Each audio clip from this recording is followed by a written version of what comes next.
boys and girls, Game Cam here, and today we are going to be looking at something that's going to be pretty cool for a few of you. And this is this baby!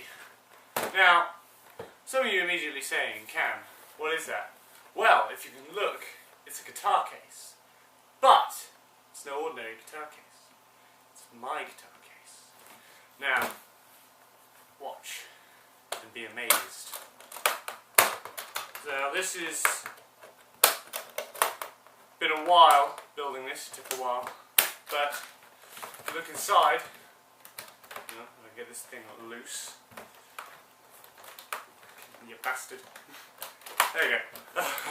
You can get this loose. If you look inside, it's a guitar. Yeah.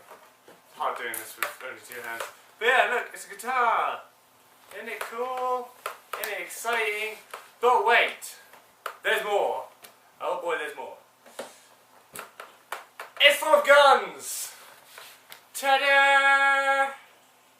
Now, I'm now going to go through basically a description of what this is, why I made it, how I made it, and all the other things I'm going to be making. And we'll get to that now. We'll do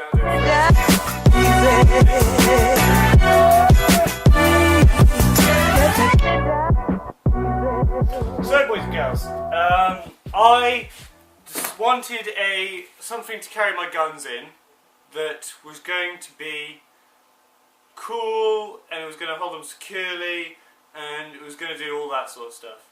And I was watching Desperado at the time. I'll pop a clip of the scene here, and I saw that and I was just like, wow, that was cool. That's a great idea, actually. And I looked online and no one had actually properly done it. Some people had done a bit of it, but they hadn't done a proper tutorial on how to make them or anything like that. So I thought I would take it upon myself to do a proper one. Now, let's just start off with the externals. So obviously, immediately you have the case itself. The case itself is a Gear for Music Dreadnought, I think it is, Dreadnought guitar case. Now this is one of the ones I wanted to look not too great, so it's not enticing to steal, but I wanted something that was sturdy enough to obviously take the strain of carrying all the guns and all smacking around and shit. And because I hope to also go to other countries, but I'll get to that in a second with it. So I wanted it all sturdy. It's also lockable, which is quite good. So, but I'll get to that in the reason why that's so good. But it's lockable, it's tough, it's sturdy, and it can take a lot more than I thought it would, which is really good. So what I did immediately was, let's just raise this one up. So immediately the first thing I did was strip it out. It came with a bunch of stuff here. Obviously I'm going to put some pictures up now of what it used to look like before I stripped it out. I apologise, I originally recorded video of me looking at all these bits and pieces, but sadly they got corrupted, so I've just got my old pictures I took on my shitty mobile phone. Now, obviously stripped all the internals out of it, all the bits and pieces and everything like that. Then what we did was we then measured up for a bit of MDF, so MDF board we used to make this backing bit here, as you can feel here, this backboard for the guns on top and for the guitar. I'll have links to all the materials and all the bits and pieces I used down below in case any of you guys want to try and build your own. So obviously this bit, what we did was we then laid the case on top of the MDF, we then drew a line around it, we then measured the width of the edges of the guitar case, because obviously it wasn't going to be perfectly the shape of the guitar case, because obviously there's a little bit of thickness on the sides here. So we measured in a bit from that. We then obviously cut it out using a saw. I suppose you can use lots of different ways of cutting out, as long as you get it cut out. I would say, for health and safety reasons, I'm going to say this, but MDF, don't inhale the fumes from MDF, because apparently it's poisonous, so don't do that. But besides that, I find it really good for making shit like this. And then what we did was we then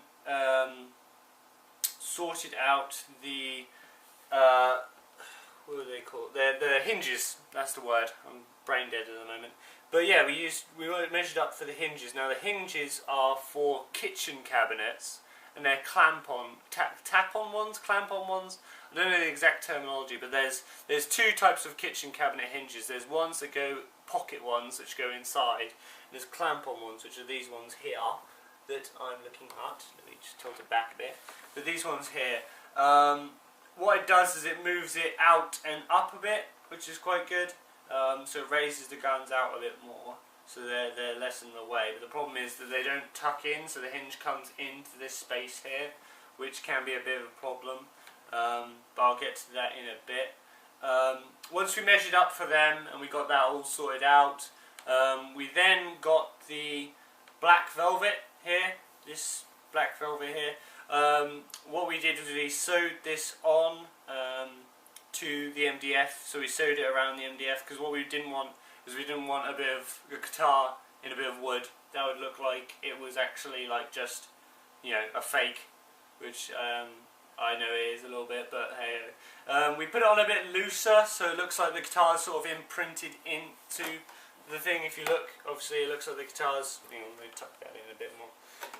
But if you look, it's like imprinted into the sort of material, so it looks less like it's sort of sticking out. And then once we did all that and that was all sewed on, we then looked at the guitar itself here. What we did was we I bought a cheap crappy guitar on eBay. It is completely and utterly out of tune. It is apparently impossible to tune because of the fact that it's so shitty. But it means I got it on the cheap, which was good, because I was just going to cut it up anyway. So what we did, we then taped around the side and measured up for how thick, because you have to bear in mind that you have the distance between the lid to the bottom of the guitar case to fit everything in.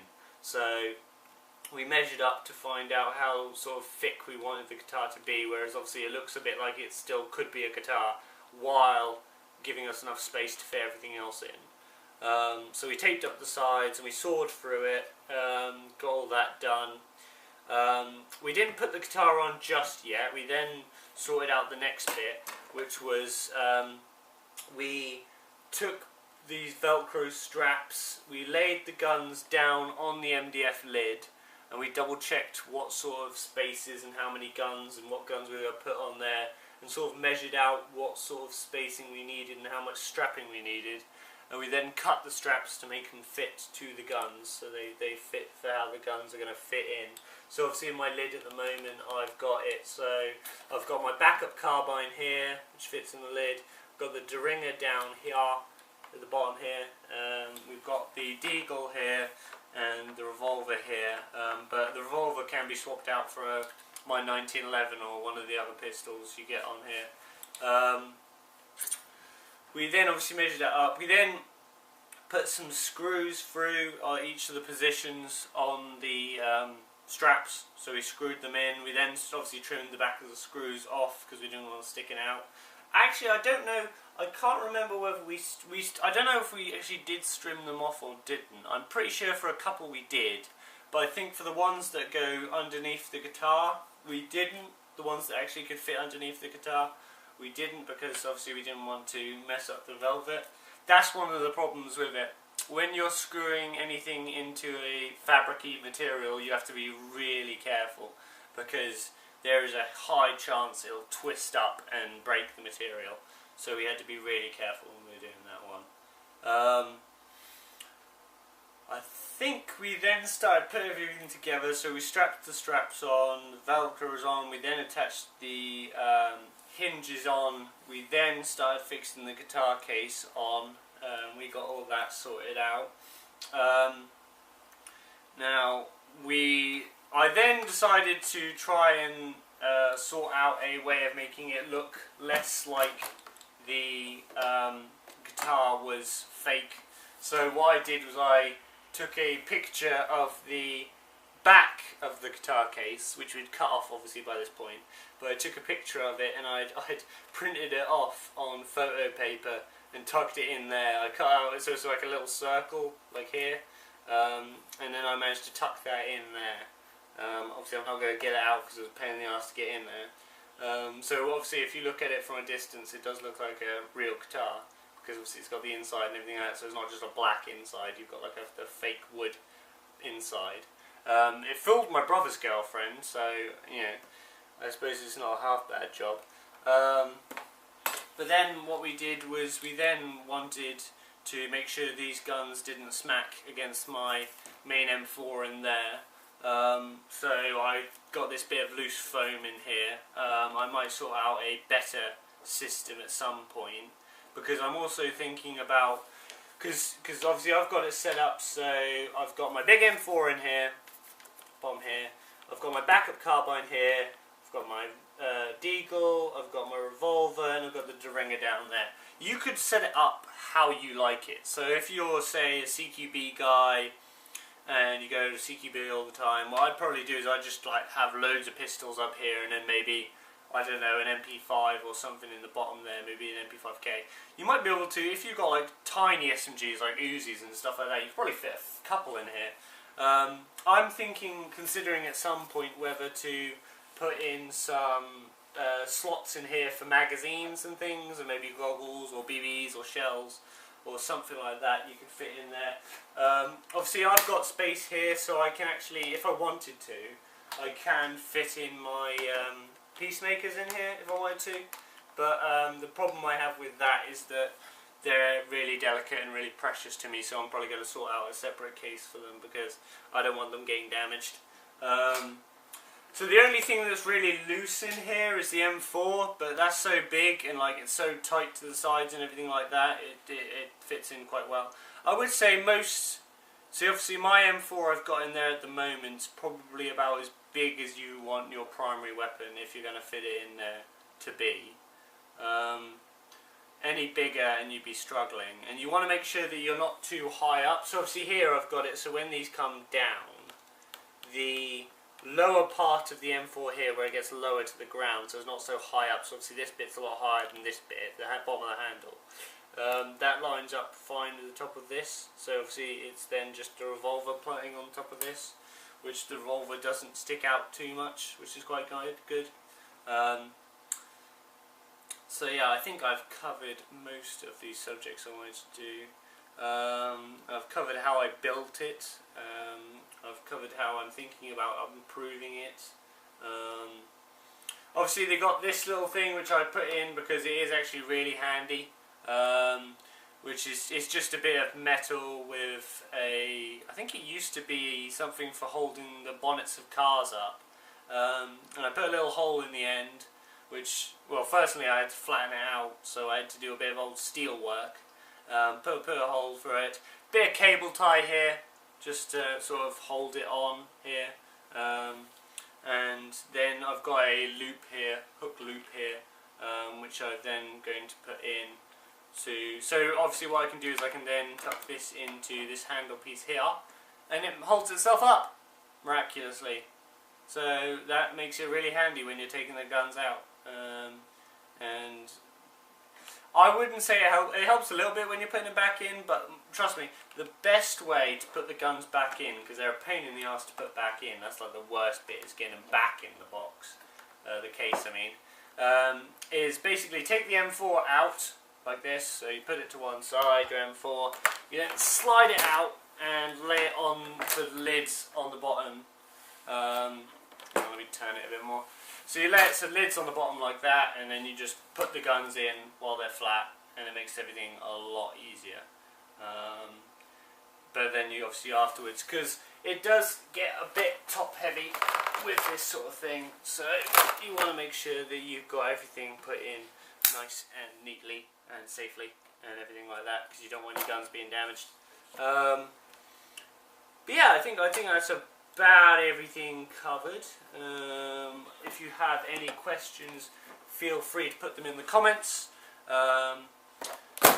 I'm looking forward to doing more. Obviously at the moment I've got my English vinyl sticker, Union Jack, sorry, vinyl sticker on here. I'll put some more on here when I go to other countries and play Airsoft. I'm going to obviously be using, because that comes back around to the points I was making earlier about being good, that it's locking and everything like that. when you're transporting airsoft guns abroad, you're going to want to have, the rules are that it has to be a hard case, so you can't get your fingers in it, and it has to be lockable. This ticks both of those boxes, which is good. It's also fairly sturdy and everything like that, like I commented earlier. It can handle the weight of all these guns, because that's another thing. This shit gets really heavy when you have a lot of guns in here, not to mention magazines and everything like that. So it's really good. And also another really good perk of it is the fact that it's a guitar case. When I turned up to airsofting in Nottingham, they were like, they all laughed at me originally because they were like, "Oh, I think you're at the wrong place, mate." And then when I opened it up, they were all thought it was incredibly awesome, because this is the sort of thing where I can go on public transport, I can go on buses, I can go on trains, I can go on wherever. And I don't have to worry, because no one's going to look at me funny, no one's going to think twice about a guy carrying a guitar case. When in actuality, it's full of airsoft guns. But that's fine, because I'm not a terrorist or anything like that, so I'm just going to do my sport. So it works really well for me. This is personally my ultimate guitar case. I might do this again with a violin case at some point for when I just want to carry a couple of pistols or something like that. But yeah, so far, it's really good. Hey boys and girls, hope you enjoyed that bit.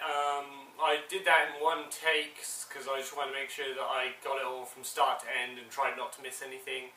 If I did miss anything, then please just feel free to ask me any questions in the comments or anything like that. I'll be putting probably a link to all the bits and pieces I used, so you can build your own if you want, customise it, make your own. You don't have to go for a guitar case, you can go for whatever you want. Maybe an oboe, maybe a bass, make it your own, who knows. And you can mess around with all that bits and pieces. So I'll probably also put a link to a forum post I'm going to put up in UK Airsoft forums about, like, in more detail in writing everything I did. So hopefully that might be more useful than me just talking about it. In the meantime, obviously I've got more builds coming up. I'm going to be cutting this up and turning it into Judge Dredd's Lawgiver. That's coming up soon. And I'm also going to be taking this Deringer and this draw slide and seeing if I can sort myself a up the sleeve cowboy style system. So that should be quite fun as well. I've also got gameplay coming up of Nottingham, and I'm going to be and some CQB as well, and I'm going to be going up to Scotland on the I'll go playing in Scotland on the 16th at Section 8, I think it was, that I'm going to be playing, so that should be quite fun playing in Scotland. So I'll have some gameplay of that as well. So I'll get to go there. Thanks for watching the video. Why don't you leave